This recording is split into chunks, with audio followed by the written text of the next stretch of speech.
All right, welcome back. So now let's get into some of the process that we talked about from the notes. And this first one is just going to be identifying the component form. And again, remember the component form is basically just finding the V1 is going to be the horizontal change and V2 is going to be the vertical change. Now, the nice thing is when we have an initial point at 0, then obviously we're not changing from anything, right? It's -4 minus 0 and 2 minus 0. So this one's going to be fairly nice here. We can just rewrite this as a -4. 2, right? Well, because it's -4 minus 0, 2 minus 0, right? So, but that's what's so important about component form is our initial point is at 0, 0. So this is actually already in component form. It's just not written in that form. Now this point is not, we have an initial point and we have a terminal point. So typically we'd have x1, and y1. We could say x2 and y2. Okay, so I'm just going to kind of follow the formula that I kind of wrote in here. You don't really need to go through all this work, but or showing all of this work, but I think it's just kind of helpful sometimes to see what it is you're doing. You're just finding the change in the x values and then finding the change in the y values. So we have V2 here is going to be 2 minus 2. All right, so again, our vector is V1, V2. So 4 minus a -1 is going to be 5, and 2 minus 2 is going to be 0. So there you go. Just subtract your horizontal components and your vertical components. All right, the next one is we're just going to work on determining the magnitude of a vector. So remember the magnitude of your vector is basically just going to be the length of the vector or the distance from the initial point to the terminal point.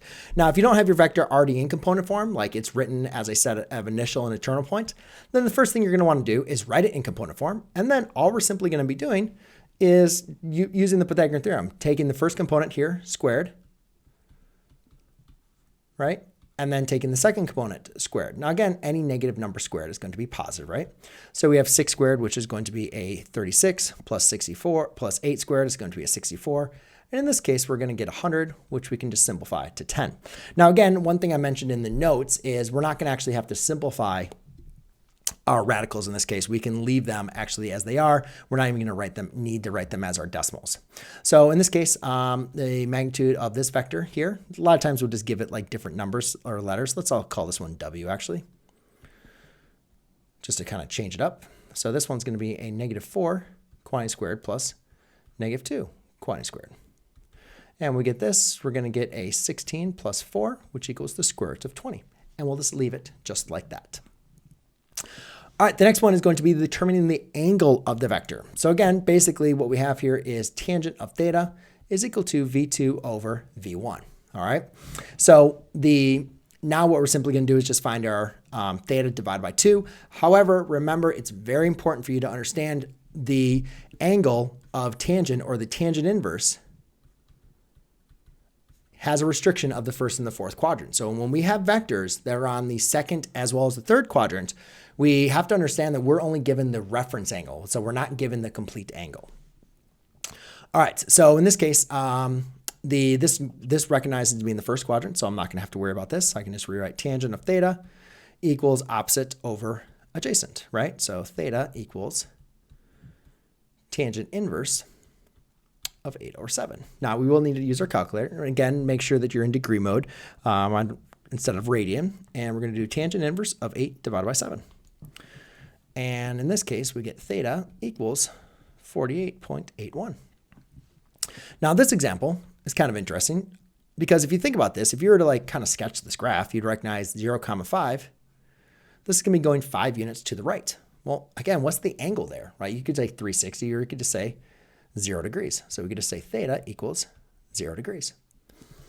Over here, now this is in the second quadrant, so we're going to have to be careful, right? I know this angle here is in the second quadrant. So we have a -3, 4, right? Okay, so when I do my tangent of theta, like here is going to be my angle. Let's call this angle alpha. But however, I'll use tangent of theta equals 4 over -3. So theta equals tangent inverse of a -4 over 3. All right, so when I do tangent inverse of -4 divided by 3, I'm going to get theta equals a -53.13. Well, that's not my angle, right? That's down here. But the important thing I want you to understand is that's just the negative version of my angle V, right? That's just negative V. So if I want to find theta, I got to recognize that here is going to equal 53.13 degrees. So to find my alpha, all I'm simply going to do is say, well, that's going to be 180 minus 53.13, right? Because 180 minus this section is going to give me this alpha. And again, I'm going to use the whole angle from there, 180, because it was 53.1301. And therefore I get 126.8. I'm going to round this 7 degrees. Remember degrees. Now let's go and take a look at the next one where we're going to have a negative 50. Again, that's going to be going over this way, right? So if you think about that, that's just 180. So theta equals 180 degrees. Now we have this one that's going to be in the fourth quadrant, but this one looks pretty confusing. However, if you recognize they're exactly the same, right? X and Y are exactly the same. What do we know about a point when we have them to be exactly the same, right? Do you remember like negative square root of 2 over 2, comma, square root of 2 over 2? Like these were exactly the same. And what was the tangent of this angle? It's 45 degrees, right? So when you find this angle inverse, it's going to give you this one, which is 45 degrees, right? Because again, that's the tangent inverse. What we're going to get, theta equals the tangent, tangent of theta. I want to write this in. Tangent of theta here is going to be 1, right? Because the y over the x, negative square root. So we'd have a negative 2 square root of 2 divided by a negative 2 square root of 2. That equals 1. So theta equals the tangent inverse of 1, which is equal to 45 degrees. But again, my angle is not at 45 degrees, right? It's going to be, let's call this beta, my angle. That's going to be 180 degrees plus 45 degrees, which is equal to 225 degrees. All right, and last but not least here is we got an angle in the fourth quadrant. So again, for this one, we can do the same thing. We'd say tangent of theta equals negative 1.21 divided by 5.68. Now this one's kind of interesting though, because it will give us our angle actually. It's just going to give us the negative version of our angle, which is fine. It just kind of depends on maybe the directions that you have for. So if I do the tangent inverse of negative 11.21 divided by 5.68, I'm going to get a negative 63. Now that's fine. 0.129. But what if we needed to find the positive version of that angle, right? Well, again, you could also just take beta and just do 360 degrees, right? Minus the positive version of that angle, or just plus the negative, right? Doesn't really matter how you want to think about it. And what I get in that case is plus that 360 is going to give me a 269.87. Okay, and I'm just going to be rounding here in this case.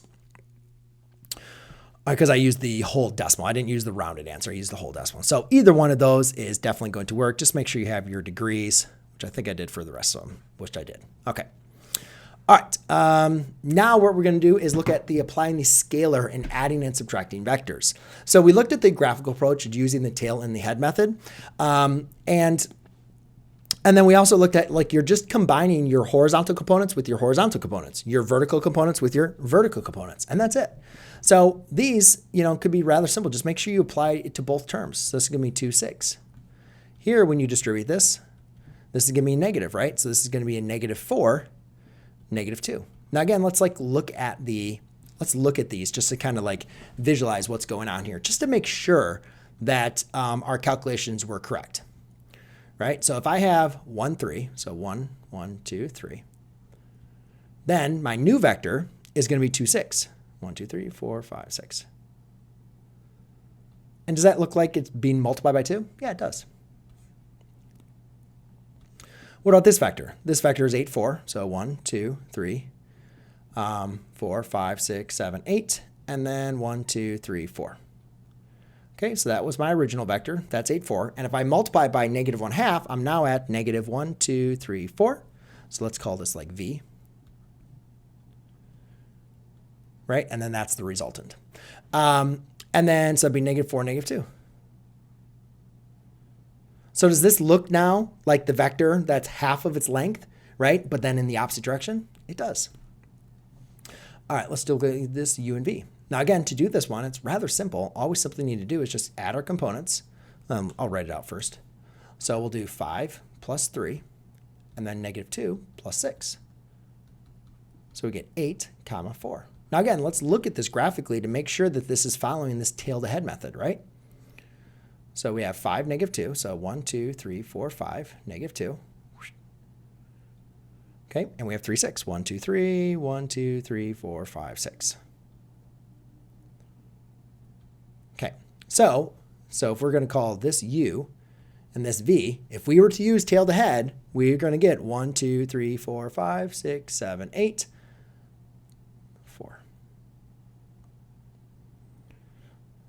So that is going to be your vector U plus V. And again, does it look like if I took this vector U and I put it at the end, right? Does it look like it works? It does, right? So you can see how that kind of tail to head method works.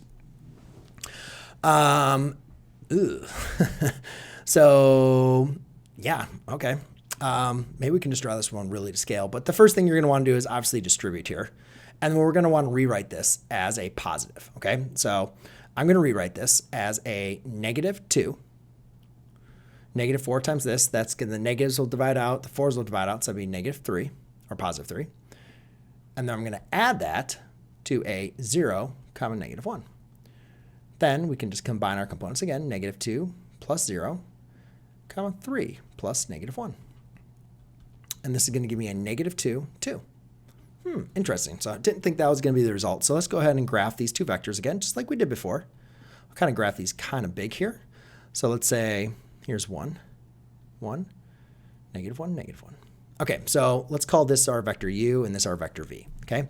So vector U is 1/2, negative 3/4. So it's going to roughly look something like that, right? And then vector V is 0, 1. Okay, so there's vector V. Now, what we're doing now, my resultant vector is at negative 2, positive 2, which is way over here, right? Whoa, that's kind of crazy. So this is what, negative 4? Negative 4, oops, that looks horrible. This is negative 4U plus a negative V. So basically what we're doing is we're taking our U, we're multiplying it by 4, right? And negative 2, 2. So there's my U, that was my V. So we're multiplying this by 4, which gave me a negative 2, 3, but then we are subtracting a 1, 0, right? So you can see how, yeah, that kind of makes sense. Like if I'm getting this takes me the vector to negative 2, 3, this takes me to 0, negative 1, and then when I combine them, negative 2, 2. So yeah, it's going to go, if I multiplied this by 3, it would take me way up here, and then I'm subtracting 1. So yeah, it works. It's just kind of a little hard to visualize that one. Again, when you have subtraction, just rewrite this as addition, guys. So I have 1, 0. This is going to be plus here, a 2, 6. Okay, just distribute that and rewrite it as addition. All right, so let's call this U and let's call this V. Or actually, let's go this U and this V, because I like to go back to the original angles to kind of to understand what's going on. So therefore, this is going to be a 3, 6. All right. So what we have here is a 1, 0. There. And then we have V, which would be a negative 1, negative 3. 1, 2, 3. Right, that was V, and this was U. Okay, so what's happening with V? V is being negated, right? So when you negate V, it goes up here. And then it's being doubled, right? So it'd be like 2 of them this way. And then we're going to add that to a 1, 0, which would basically take us to right there, right? Now again, does this make sense? Well, if I did 1, 2, 3, and then we're going up what? 6? 1, 2, 3, 4, 5, 6. So not too bad, actually. You can see how that kind of works, right? So negative V, U, right? Let's see if I can, there you go. So you can see there's the negative V, there's the negative V, and there's the U. So we're negating it and then doubling it. So doing 2 of them in the opposite direction and then going over 1. All right, and then last but not least here is, again, let's just rewrite this here as a 3, 0. plus a 0, comma 4. And therefore, this becomes a 3, 4. And if you were to think about this here, so this is a, let's do u and v, right? So we do a u, which is 3, 0, 1, 2, 3, and then v, which is 0, negative 4, 1, 2, 3, 4. So it's u, and this is v. Well, again, what are we doing? We're negating this v, right? So negative v would be up here, right? And then all we're simply doing is just adding this at to the end, which again makes sense because what is my final, what is my u, what are these vectors? It's going to be 1, 2, 3, up 4, 1, 2, 3, 4, which my vector is going to look right there, right? So that's going to be my resultant vector, as we say. Okay, so a lot of times we'll just, you'll kind of see, I want you to be understood how to graph it and how that how the graphical sense makes, how the graphical approach makes sense. All right, so now let's go and determine the unit vector. Now, we're not going to have to confirm the unit vector is equal to 1, but we need to understand that all we simply need to do is take the magnitude, right? And then just divide our vector, divide whatever our magnitude is by itself, right? And again, 5 divided by 5 is 1. Square root of 2 divided by square root of 2 is 1. So the first thing we're going to need to do is identify the magnitude, all right? So in this case, let's call this v. So I can say magnitude of v is going to equal a negative 3 squared plus a negative 4 squared. Now, hopefully you recognize this is what we call a Pythagorean triple, right? 3 squared plus 4 squared is going to equal 25, which is equal to 5, all right?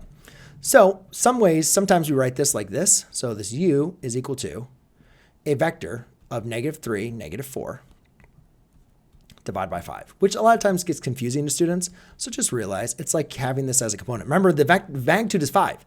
So if you multiply that vector by 1/5, that's undoing that magnitude, right? That's dividing that vector that has a magnitude of 5 into 5 separate components. So therefore, you're only going to be having, when you multiply by 1/5, you're just going to get to what we call the unit vector. And so that's going to be a negative 3 comma negative 4, okay, which we can rewrite as a negative 3/5 comma negative 4/5. Done. Now over here, now I typically just like to go to this method. I don't really like to write it like this. I like to rewrite it as the magnitude in front. So let's call this one W. Okay, so the magnitude of W is going to equal 1 squared plus 3 squared, which is going to be the square root of 10. So then all I simply need to do is just go ahead and rewrite this as 1 over the square root of 10. So we'll say the magnitude of W, the unit vector of W is going to equal 1 comma 3, right? And you can distribute it. It just kind of depends on the question, but we can just leave it as this as well. It's going to be your vector, it's going to be your vector multiplied by the reciprocal of its magnitude, basically. Now, the next thing I like about this is now we're looking at some different forms of our vectors. So not all of our vectors are going to be in component form. Not, sometimes you might see this is in that standard component form of theirs. Now, the important thing of this is hopefully you recognize that the cosine of theta, oh, that got swapped. How did that happen? So the cosine of theta, sine of theta, that's on the unit circle, right? That represents any point on the unit circle. So I don't really need this number in front. What that does is that multiplies this number by 2, right? But if I just have cosine of theta, sine of theta, that's any point on the unit circle. But by multiplying by 2, that takes it off of there. Now, obviously, any point on the unit circle has a magnitude of 1. So this unit vector is just going to be the cosine of 120 times the sine of 120 degrees. Now, obviously, we could simplify this a little bit further, right? We know what the cosine of 120 degrees is, or at least hopefully we should. 120 degrees is actually over here. And let's see, that's going to be the coordinate point for that is going to be a negative 1/2 comma square root of 3 over 2. So that's going to be a negative 1/2 comma square root of 3 over 2. Done. And for the next one, I think it's just important to understand I is a unit vector, right? If you were to graph this, I is, here's one I, here's two I's, right? So that's 2I. So this vector here, 2I, is this way. This has a magnitude of 2, right? 2 unit vectors. So the unit vector, so if this is our Z, then U is just equal to I, right? So it's in the, and the main thing that I think I want to come across that I didn't really explain with this is when we're dealing with our unit vectors. Our unit vectors, the difference between our unit vectors and our vectors is they have the same direction. They just have a magnitude of 1, right? So my unit vector here has, like, do you see how this unit vector is the same unit vector as my original vector? It's in the same direction, right? It just has a magnitude of 1. Same thing here. I didn't graph these for these, but you can see all it is I'm taking that vector and I'm dividing it by its magnitude, which just reduces it to its magnitude of 1. And that's it. There you go, ladies and gentlemen. That is all of the processes that we're going to work on in our initial vectors on the plane. And now next, what we'll get into in our next video is we'll go ahead and work on the applications of our vectors. So I look forward to seeing you in the next video. Cheers.